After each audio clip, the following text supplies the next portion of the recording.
Iran beat Wales earlier today. They have to beat Iran to make it through to the knockout stages. Anything else and they're out. Well, let's welcome to the show, shall we? Sebastian Salazar, Nader Manua and Steve McManaman are all with us. Casey, I suppose from America, I have to start with you from American perspective. 0-0, happy? It's okay.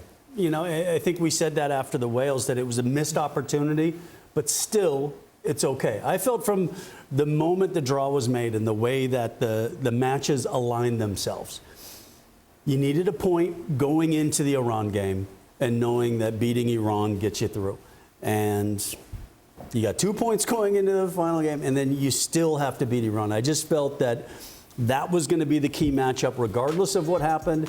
It's still why are we the case. putting this up? Showing that you got it. Well, you said 1-1. I said 1-1, and I think both teams had enough chances where they probably should have scored off of one of the clear chances that they had. But the quality in the final third wasn't there. I thought the energy for England from the very start wasn't there.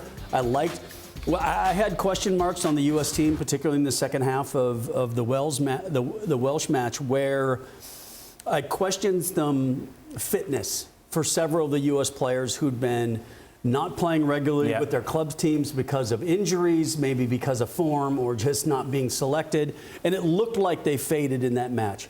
Today, we saw the energy that I expect from a U.S. team going up against a team that on paper was superior. And at times, England was hoofing the ball away and just trying to hold out for a draw at certain times of that match. So very happy with what I saw from the U.S. on that side of the game. From a spectacle, if you didn't have a horse in this race, this was not a very good match. But well, I thought the US played some good stuff by their standards, really. The only team I was disappointed in was England. Right. And I know a draw was good for them. And spare me this Iran result.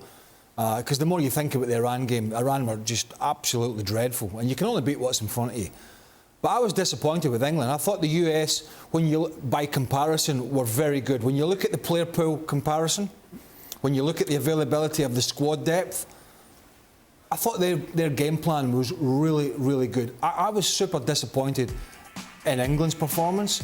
And I was baffled by the substitutions. Completely baffled by it. Overall, Stevie, is a draw a fair result? I think so. I don't think you could say either team really deserved to take the 3 points.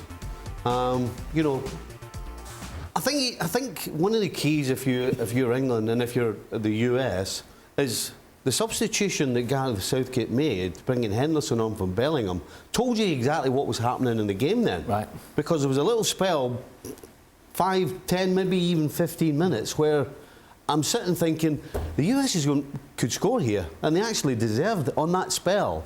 And if it wasn't for the guy who everybody said shouldn't have been there, Harry Maguire, just getting a header at the back post on Zimmerman, this could have been a defeat. So the US made England play the way they did. They made Southgate change the way they were playing, bringing Henderson on and having to take off a guy in Bellingham who going forward is absolutely, that's his game. So, yeah, for the US, there's tons of positives. For England, I mean, they kept a clean sheet, but that's about it.